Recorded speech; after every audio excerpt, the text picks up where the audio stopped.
नमस्कार दोस्तों। मार्गशीर्ष मास के शुक्ल पक्ष में पड़ने वाली एकादशी को मोक्षदा एकादशी कहा जाता है। मोक्ष मिलने के कारण इसे बैकुंठ एकादशी भी कहा जाता है। इस एकादशी पर व्रत रखने से मोक्ष मिलता है। यह भी मान्यता है कि मोक्षदा एकादशी व्रत करने से व्रती के पूर्वज जो नरक में चल गए हैं उन्हें स्वर्ग की प्राप्ति होती है। मोक्षदा एकादशी के दिन महाभारत युद्ध से पूर्व भगवान कृष्ण ने अर्जुन को गीता का ज्ञान दिया था। मोक्षदा एकादशी के दिन गीता जयंती भी मनाई जाती है। मोक्षदा एकादशी का व्रत सभी प्रकार के पापों को नष्ट करता है। इस दिन विष्णु भगवान की पूजा कर सत्यनारायण की कथा की जाती है। दोस्तों, हिंदू पंचांग के अनुसार मार्गशीर्ष माह के शुक्ल पक्ष की एकादशी तिथि का प्रारंभ 3 दिसंबर दिन शनिवार को प्रातः 5:39 पर हो रहा है। इस तिथि का समापन अगले दिन 4 दिसंबर दिन रविवार को प्रातः 5:34 पर होगा। उदया तिथि के आधार पर मोक्षदा एकादशी का व्रत 3 दिसंबर को रखा जाएगा। इस दिन सूर्योदय सुबह 6:58 पर होगा। मोक्षदा एकादशी के दिन रवि योग सुबह 7:04 से लग रहा है, जो अगले दिन सुबह 6:16 तक रहेगा। रवि योग पूजा पाठ की दृष्टि से शुभ फल प्रदान करने वाला है। एकादशी के दिन आप सुबह 9:28 से लेकर दोपहर 1:27 के बीच भगवान विष्णु की पूजा कर सकते हैं। जो लोग 3 दिसंबर को मोक्षदा एकादशी का व्रत रखेंगे वे व्रत का पारण अगले दिन 4 दिसंबर दिन रविवार को दोपहर 1:14 से दोपहर 3:19 के बीच करेंगे। यह मोक्षदा एकादशी व्रत पारण का समय है। इस दिन हरिवासर सुबह 11:40 पर समाप्त होगा। दोस्तों, एकादशी के व्रत में भगवान विष्णु की पूजा के लिए कुछ सामग्री की आवश्यकता होती है, जो इस प्रकार है। भगवान विष्णु का चित्र अथवा मूर्ति, नारियल, सुपारी, पुष्प, फल, लौंग, धूप, दीप, घी, अक्षत, पंचामृत, तुलसी दल, मिष्ठान तथा चंदन आदि। मोक्षदा एकादशी व्रत की पूजन विधि इस प्रकार है। मोक्षदा एकादशी के दिन सुबह जल्दी उठकर स्नान आदि से निवृत्त होकर साफ स्वच्छ वस्त्र धारण कर ले। इसके बाद व्रती व्रत का संकल्प ले। व्रत करने वाली यदि स्त्री है तो वह इस बात का ध्यान रखे कि उस दिन सिर से स्नान ना करे।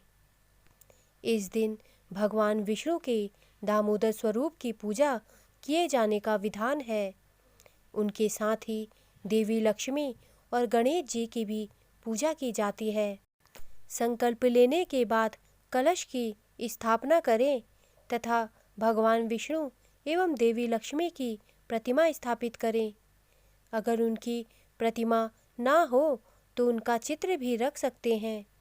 साथ ही भगवान गणेश की भी प्रतिमा स्थापित करें। इसके बाद धूप दीप जलाकर सर्वप्रथम भगवान गणेश जी की आरती करें। उनको रोली चावल से तिलक करें। फिर मौली, जनेऊ और फल फूल अर्पित करें। इसके बाद भगवान विष्णु के दामोदर स्वरूप की प्रतिमा को पंचामृत से स्नान कराएं तथा चंदन से तिलक करें व नैवेद्य अर्पित करें। इसके बाद उन्हें फल, फूल व तुलसी दल अर्पित करें और धूप दीप से उनकी आरती उतारें। यदि आप स्वयं पूजा नहीं कर सकते हैं तो किसी योग्य विद्वान ब्राह्मण से भी पूजा करवा सकते हैं। इसके बाद देवी लक्ष्मी की प्रतिमा को पंचामृत से स्नान कराएं तथा हल्दी, रोली, चावल से तिलक करें व वस्त्र चढ़ाएं। इसके बाद उन्हें पुष्प माला अर्पित करें और फल फूल चढ़ाएं। इसके बाद भगवान को भोग अर्पित करें। फिर विष्णु सहस्त्रनाम स्तोत्र का पाठ करें और आरती उतारें। इसके बाद मोक्षदा एकादशी व्रत का महात्म्य और कथा का पाठ करें। दिन भर उपवास करें तथा संध्या के समय भगवान विष्णु की पूजा करें और आरती करें। इसके बाद आप फलाहार करें। अगले दिन द्वादशी को ब्राह्मण को भोजन करवाएं और यथाशक्ति दान दक्षिणा देकर संतुष्ट करें। इसके बाद अपने व्रत का पारण करें। दोस्तों, मोक्षदा एकादशी के दिन कुछ ऐसे उपाय हैं जिन्हें करने से भगवान विष्णु प्रसन्न होंगे और आपकी सारी मनोकामनाएं पूर्ण करेंगे। मोक्षदा एकादशी के दिन ब्रह्म मुहूर्त में स्नान करें और पीले वस्त्र पहने। उसके बाद भगवान विष्णु का ध्यान कर उनको पीले फूल और पीला भोग अर्पित करें। इससे भगवान विष्णु की कृपा आप पर हमेशा बनी रहेगी। इस दिन भगवान विष्णु को दूध, दही, शहद, मिश्री, गंगा जल से अभिषेक करें। इससे भगवान विष्णु का आशीर्वाद बना रहता है और व्रती के सारे काम बिना किसी बाधा के पूर्ण हो जाएंगे। मोक्षदा एकादशी के दिन पीपल के पेड़ में कच्चा दूध और गंगा जल चढ़ाएं, क्योंकि पीपल के पेड़ में श्री हरि भगवान विष्णु का वास होता है, जिससे आपके जीवन में कभी किसी चीज की परेशानी नहीं होगी। कहते हैं कि मोक्षदा एकादशी के दिन जरूरतमंदों को जितना दान करेंगे उतना ही शुभ फल प्राप्त होगा। खासकर पीली वस्तुओं का दान करना चाहिए, क्योंकि भगवान विष्णु को पीला रंग बेहद प्रिय है। इससे पुण्य की प्राप्ति होती है। इस दिन भगवान विष्णु की पूजा कर रहे हैं तो माँ लक्ष्मी की भी पूजा अवश्य करें। इससे धन धान्य में बढ़ोतरी होती है। मोक्षदा एकादशी के दिन विष्णु सहस्त्र नाम और विष्णु चालीसा का पाठ विशेष रूप से करना चाहिए। इससे भगवान जल्दी प्रसन्न होते हैं। इस दिन भगवत गीता को पढ़ना या फिर मोबाइल के जरिए सुन भी सकते हैं, क्योंकि इसी दिन भगवान श्री कृष्ण ने सर्वश्रेष्ठ धनुर्धर अर्जुन को गीता का उपदेश दिया था। दोस्तों, जो भी व्यक्ति मोक्षदा एकादशी का व्रत और विष्णु भगवान की पूजा करता है, उसके सभी पाप मिट जाते हैं। वह पाप रहित होकर मोक्ष को प्राप्त करता है। भगवान विष्णु की कृपा से उसे जीवन मरण के चक्र से मुक्ति मिल जाती है। इस तिथि पर भगवान श्री कृष्ण ने संसार को गीता का उपदेश दिया था। इसलिए मोक्षदा एकादशी के दिन गीता जयंती भी मनाई जाती है। मोक्षदा एकादशी की व्रत कथा इस प्रकार है।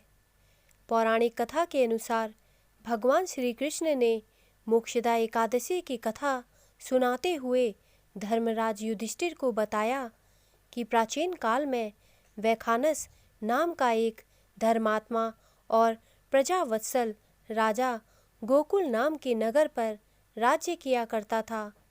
वो अपनी प्रजा का पालन अपनी संतान के समान पूरे धर्म और न्याय के साथ किया करता था। उसके राज्य में बहुत से ज्ञानी पंडित और धर्मात्मा व्यक्ति निवास किया करते थे। वे लोग वेदों का पाठ किया करते, यज्ञ हवन किया करते। पूरे नगर सुख शांति से थी। प्रजा भी बहुत सुखी थी। एक रात्रि को राजा वैखानस ने स्वप्न में देखा कि उसके पिता नरक में यातनाएं झेल रहे हैं। यह देखकर वो बहुत दुखी हुआ। जब राजा प्रातःकाल उठा तो उसने अपना स्वप्न अपने मंत्रियों को सुनाया और उनसे अपने पिता के उद्धार और उत्तम लोक की प्राप्ति के लिए उपाय पूछा। मंत्रियों ने राज्य के सभी ज्ञानी पंडितों से इसके विषय में पूछा तो एक ज्ञानी महात्मा ने उन्हें बताया कि नगर के समीप पर्वत ऋषि का आश्रम है।